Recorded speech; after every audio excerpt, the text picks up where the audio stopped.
Alright everybody, what's up? Welcome back to this Brohammer video.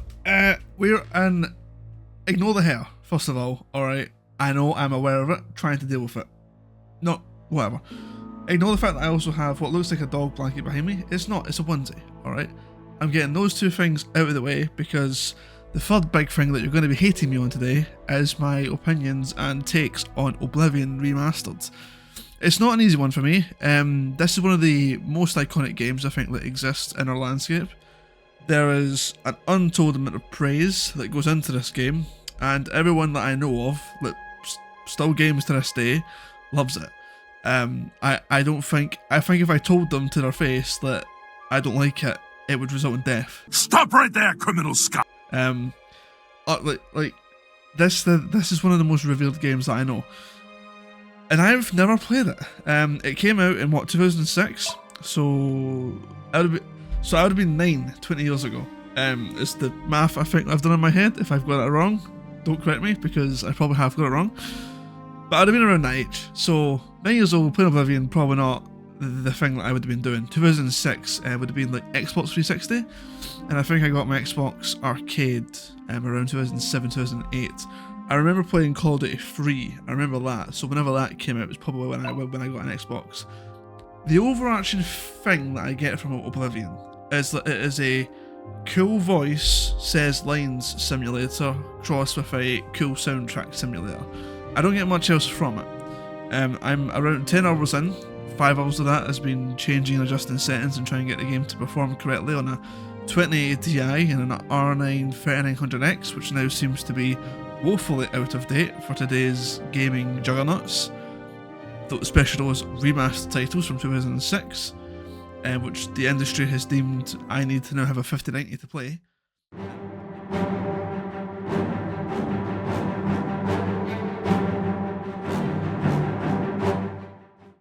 So, as of 10 hours, why do I dislike Oblivion? First of all, it's the bad writing.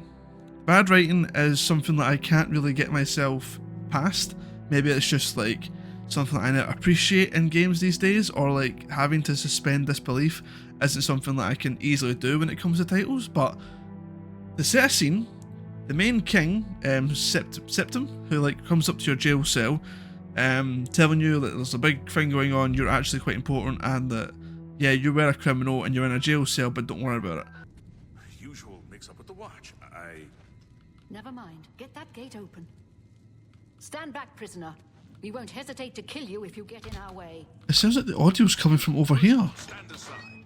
Over by the window. Stay out of the way and you won't get hurt. Stay put, prisoner. Good. Let's go. We're not out of this yet. Oh, the audio's not right. I've seen you. Let me see your face. You are the one from my dreams. Then the stars were right. And this is the day.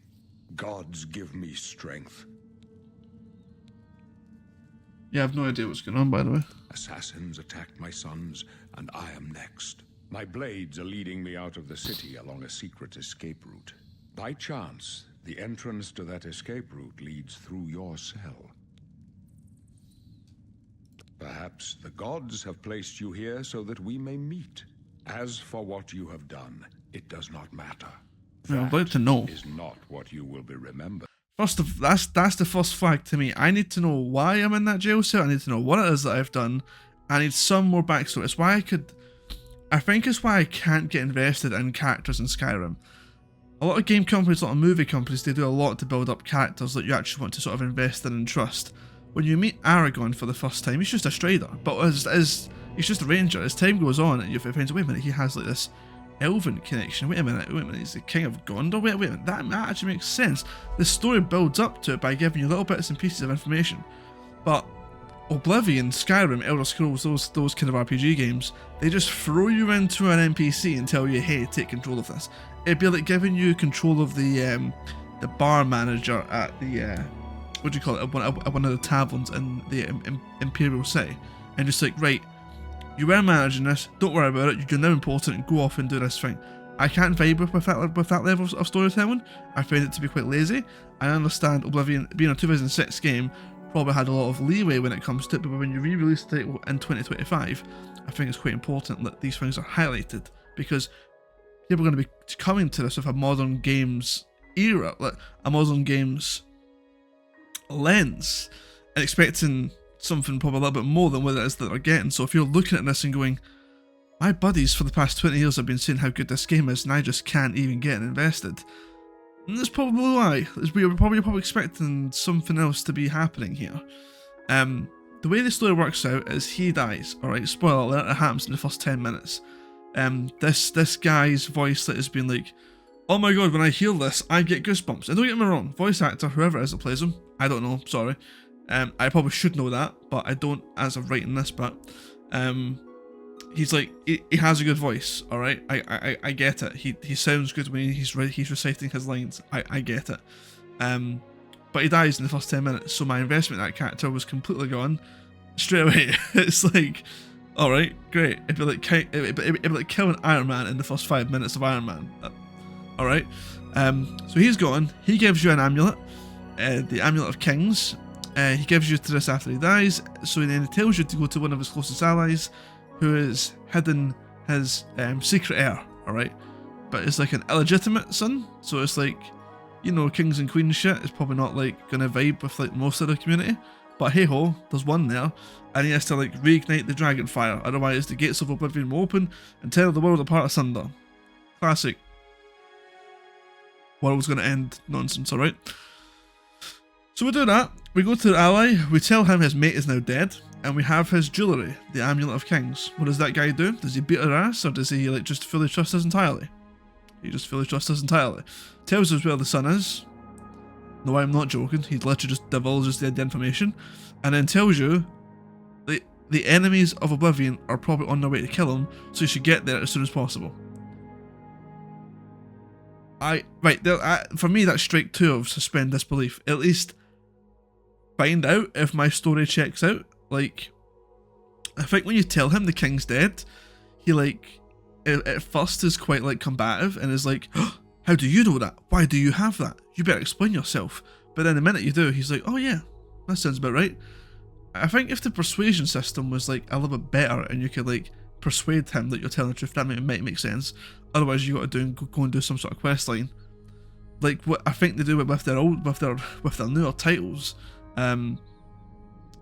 That's just one of my grievances, alright? Alright, whatever. Strike 2, we can suspend disbelief again, that he's just done this, whatever. But strike 3 comes very quickly after, when Martin, who is the heir of this throne, Martin Septim, he goes to him, tell him he's the new king, and he just like fully is like on board. He's like, yeah, I guess I always thought that, I suppose. He said his father, his real father, was a farmer. Plan. What plan? What are you talking about?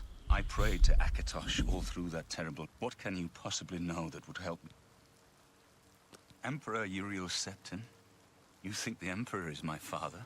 No, you must have the wrong man. I am a priest of Akatosh. My father was a farmer. An entire city destroyed to get at me? Why? Because I'm the Emperor's son? I don't know. It's strange. I think you might actually be telling the truth. What does this mean? What do you want from me? You destroyed the Oblivion Gate, they say. You gave them hope. You helped them drive the Daedra back. Yes. I'll come with you to Wayne and Pryor. How could the Nine let this happen? Are they angry with us? Oh, shit.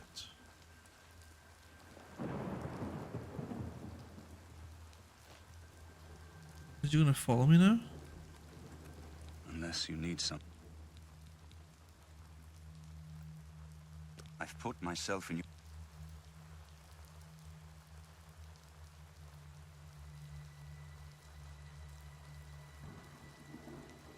Oh. I obviously need to go and finish the battle, I guess. And I guess it's just bye-bye old life. There's no emotions behind the decision. A random person from just anywhere, but a previous criminal who was like in the Imperial jail has just walked up to like one of the previous, I think he was like a previous head of the Blades, or that he was really close to the king, in some sort of Blades type fashion, right? You've walked up, told him your story, he's just immediately believed you and done everything that you wanted him to do. And then you walk up to this random priest called Martin, who's like got a bit of Daedric knowledge, and you tell him, by the way, your dad is actually the king, and you're now the king. And he's like, yeah, sure, why not? I'm not asking for like game of the, I mean this did get game of the year, but I'm not asking for much when it comes to like writing a storyline. Like, none of that actually makes sense. No, like I don't think this was written by people that have ever spoken to another human being. Which, okay, makes sense because you can play as a cat, I suppose. Like, alright, or a Khajiit. Sure, we'll go with that. So, I don't know if the storyline gets any better, okay? I'm only 10 hours in. This is my... I'm still going to play the game, but this is my, like, pre-finish the game thoughts on what it's at so far. It's not winning me over at the minute with its writing at all in the slightest. I'm aware that there's quest lines out there that you can go and do, and I'll come on to that in a second. I'm just going to run through the sort of issues I have. So that's writing, okay? Combat up to now has been absurdly easy. You just roll things over. As such, because of that, and because you can just roll things over, you have no reason to explore, you have no reason to level up. If you could just kill skeletons with no problem whatsoever, and I get it, you should be able to, it's like the start of the game, but that's probably why I prefer games that have like mob scaling, because the minute they start going up, you need to start going out and improving your gear and your loadout, you start using crafting systems, which Oblivion doesn't have. I thought that was mental. I don't know if I've like lived in an alternate world, but I'm pretty sure I was told at some point it did, and apparently it doesn't. Apparently, I don't think Skyrim... Well, Skyrim does, and I think maybe that's why it was such a big deal in Skyrim that you could finally make stuff. I don't know why they couldn't have just brought it in, honestly. Like, and we'll come into that as well. Like, as a remaster, really a remaster should be something else, but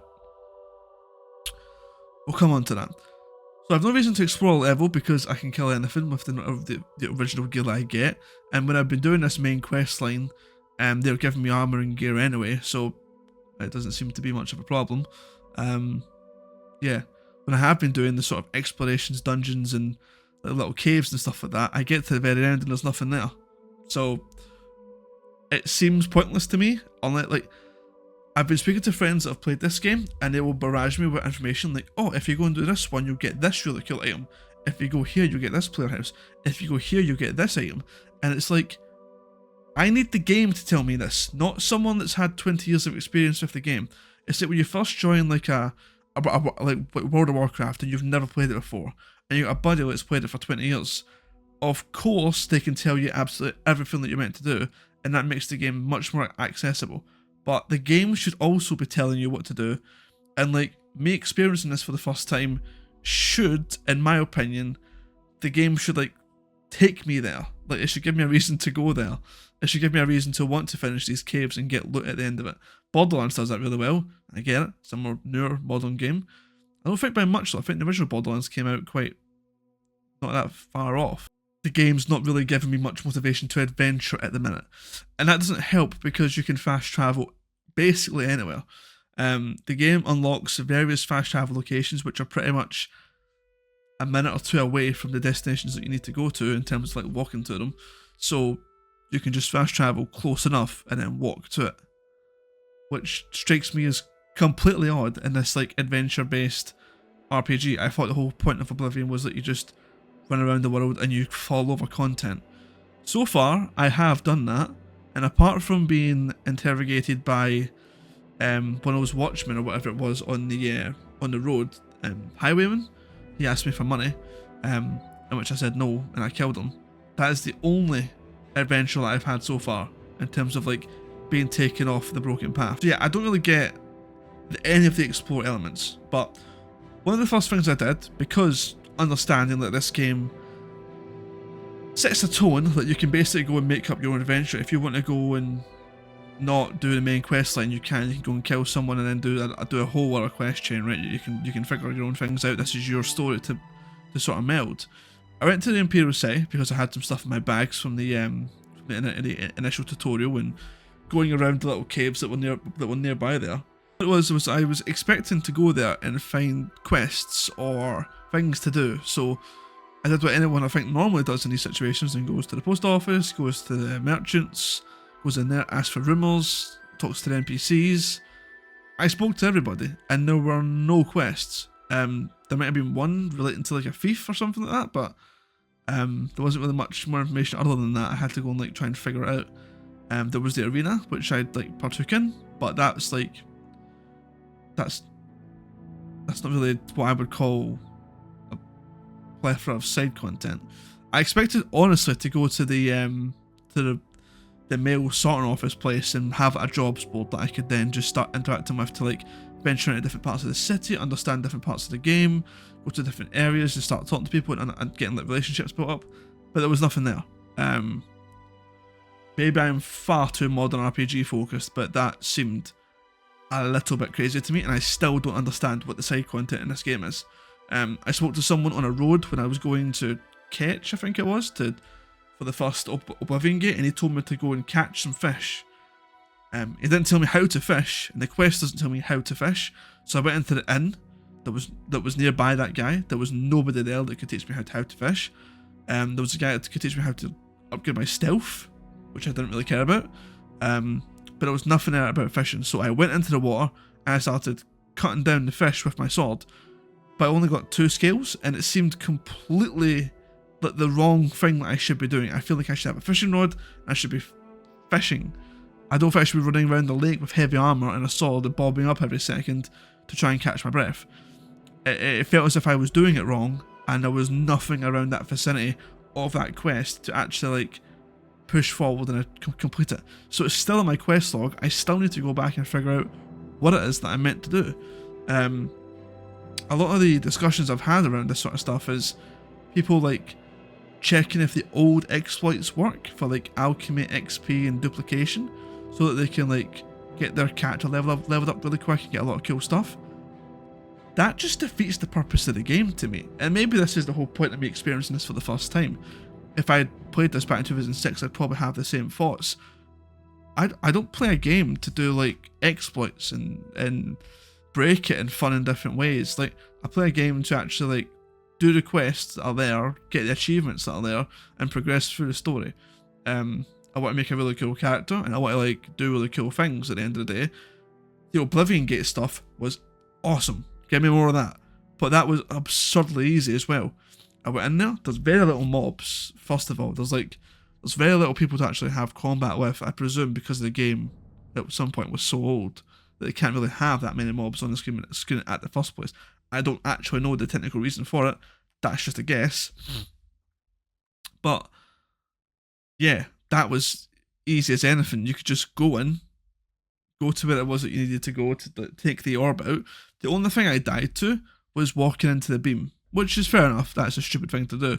You shouldn't walk into beams, but I figured you would just phase through it like a texture or something like that. But hey ho, that's fair enough. That's been like my experience with like the questing and exploring of the game. I'm having to do the main questline stuff. So as far as I'm aware, looking at my Xbox achievements, the dudes that are like playing this game and telling me about all the stuff I need to go and do, they're level 20 and they haven't even done the achievements for like closing Oblivion Gates or stuff like that. But joining the arena, they're in a completely different level than what I'm in. And I don't know how necessarily to get to their level.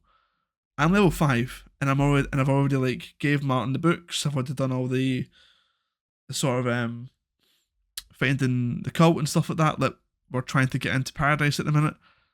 That's the sort of stage that I'm at. And I don't know if that's right. Like, the game hasn't necessarily put me on any other path or told me to go anywhere else. So yeah, it's all quite confusing at the minute. The next thing is really like gear and upgrades. I don't know if this is one of those games where, like, so for example, when one of the buddies I have that showed me like a sword that he had like 14 base damage. And I think a lot of the damage that you get comes through your enchantments and stuff like that, which again I'm not necessarily too sure about. I picked up a staff which had a soul gem, I think, on it, which did like 10 damage to the person that you fired it at. But I didn't actually I don't know how to do that to my weapons. I don't know where you go to enchant people. I know there might be like an enchanting thing in the Imperial City, and I was looking around and I seen a sort of like enchanted symbol. Maybe it's in there, but I've not necessarily had any reason to go in there yet. Maybe that was one of the places before the side quests that I've missed out on. I simply don't know. In terms of bugs, maybe this is something we'll cover now, which is, should a game be remastered if it's in a bad state, or if it's in a janky state? There's two ways you can like remaster a game. I feel like you can either remake the game as best as you possibly can, like you can take Simpsons Hit and Run and you can remake the whole thing in Unreal Engine 5 and actually redo everything from scratch, from the scripts to the missions to the maps and the textures and the characters and whatever else. You can go away and you can go and do that, and you'll have remade the game. But if you remaster a game, I feel that you're taking what was the old code and throwing engine upgrades into it, trying to make it work for 64-bit, maybe some different textures, maybe like a 4K pack, something like that. Maybe that's a remastering by the studio. I think whenever like a music album comes out again, they're re-releasing really like the FLAC audio or something like that. They're putting higher quality bitrate music onto like a music platform so you can experience it the way it should have been experienced, despite everyone knowing that this would have been on a cassette tape at some point. As what it has played through the worst headphones that anyone has ever found in the back of a bus. So anyway, getting away from that, when you remaster a project like a game, I don't think this is really remastered. This is definitely somewhat of a in-betweeny between a remake and a remaster. What the game devs have done is nothing short of astounding. Being able to take the old, I believe Gamebryo was the graphics library, but they call it Creation Engine, but maybe something else. We're going to just call it Creation Engine for the sake of it. The old sort of Bethesda Oblivion engine that was there is still there. It's still handling all of the logic. You can still run a lot of the console commands that exist. All of that's all still kind of there. And as far as I'm aware, a lot of the mods will still work as well if you try and put them in, albeit with some tinkering. I think it needs the script extender to work as well. But there's people working on that just now that say it'll be like a not an extremely difficult process, which I think is quite astounding. I don't know how the developers managed to like link in this game engine from 2006 to this modern engine from 2025. I think that's kind of a technology marvel. If you tell me that we can have, like, if you had World of Warcraft and you just put Unreal Engine 5 over the top of it to handle the graphics, what do you mean? That doesn't work in my programmer head. I do software engineering on a daily basis. I don't understand how you can just, I mean, I do understand how it could work, but the level of work you need to do into doing that is astronomical. Surely they must have found like, maybe this is AI. Maybe the AI figured it out. I have no idea how it is that they have done it, but I can't wait to see some sort of like GDC deep dive talk into what it is the developers did, because I'm pretty sure a lot of people will be very curious as to how it is that they managed to do it.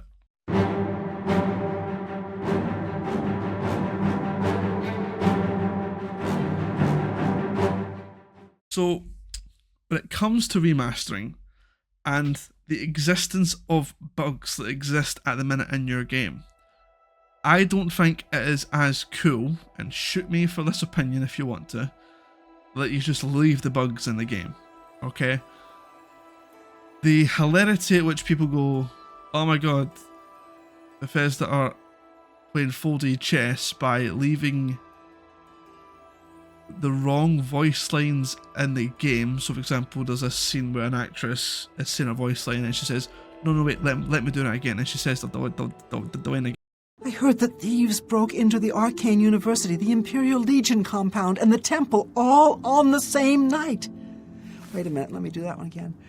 I heard that thieves broke into the Arcane University, the Imperial Legion compound, and the temple all on the same night. But our character in the game does it. To me, that's like an error in production at some point. I don't feel like that's on purpose. I think anyone saying it was is just trying to save face, to be honest. It just seems completely mental to even do that. But maybe I'm missing some extraordinary context, okay? I still don't think it's something that they should. I don't think any of the other games have had that kind of effect. To me, I would probably want something like that fixed, where it uses the real lines, the scenarios in which NPCs go, stop, you're violating the law, and they roll up into the sky and things like that break. I don't necessarily find it charming or funny. It's funny the first time. It's not funny when it's like you're trying to actually do something and there's just guards like aggroing you from like miles away and they're just being annoying at that point.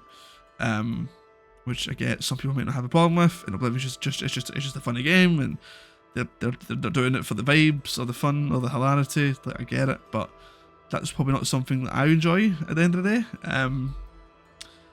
But that's why I have opinions. That's why I'm making this video. I feel like in the sea of positive news, there always has to be somebody that goes, guys, maybe we can take a step back here and wonder if this is actually what it is that we want from remastered games.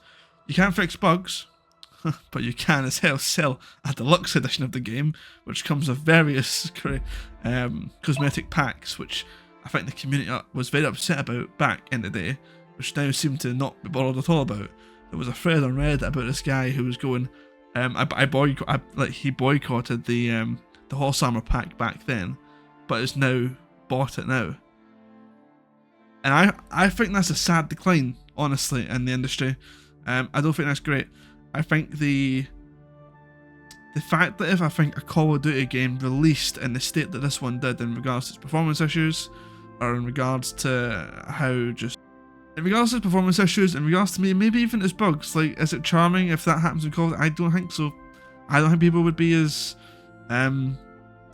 it's like grading on a curve. It's like the presidency. It's like... I swear guys, like, you can apply modern politics to basically anything that happens in the world. If you have a property or something that you like, and it does something bad, people will go out of their way to defend the fact that it does something bad as being like charming or part of the character. Like, how many times have I had to hear people defend the fact that all Bethesda games ship with an unrelenting amount of bugs, and sometimes save-breaking stuff, and they will excuse it and go, just wait for the community patch to come out that will fix it all then. So how is that an answer? Maybe we just shouldn't buy it. Maybe that's the issue. I haven't bought this. It's on Game Pass. I'm playing it through that. And my wife has Game Pass because she plays all her games on Xbox through that. It's a decent service, and you can do the family sharing thing, so I'm able to play it. I wouldn't buy this game if it wasn't free via that, effectively. Free. I know I pay for it monthly, effectively.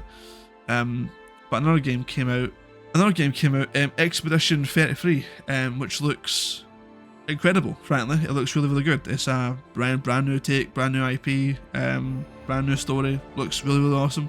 I don't think we're kind of... And I'm glad to see that selling really well, for example. I played a bit of that, thoroughly impressed. However, it also has a fair number of performance issues. And I'm soon realising that if I want to play any game in 2025, 2026, GTA 6 for example, I'm going to need to have a new CPU, a new motherboard, a new memory kit, and a new graphics card, just to play it all on. And at that point, I'm going, it'd be cheaper to buy the next Xbox at that point, and probably get it around about the same quality level, because there's not much tinkering going on when it comes to PC quality these days. Everything just seems to be like a high ultra preset, which does the bare minimum. It doesn't actually change your FPS all that much from what I've seen. So that's kind of my take on Oblivion at the minute. I think I'm going to have this being quite a short and sweet. What my current thoughts are on the game. I'm definitely going to keep playing through it. I want to try and finish it. And when I finish it, I want to come back to this and go, I was wrong. Oblivion is a masterpiece. Or I was right.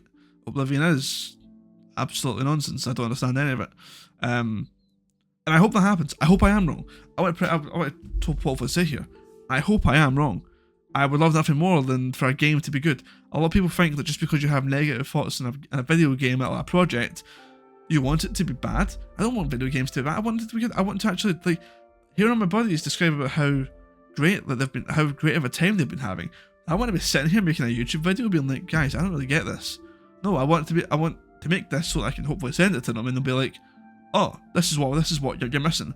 Or have some comments come in below and be like, dude, you've probably like missed this quest line, which is why you aren't seeing what we're all seeing. It's like, oh, of course, you know, it's like that Drake meme where he does the iPhone thing. Flash up a gif of that. If I've forgotten to include that in this edit, roast me for that below, please. Roast me for that more than you roast me for this take, if possible.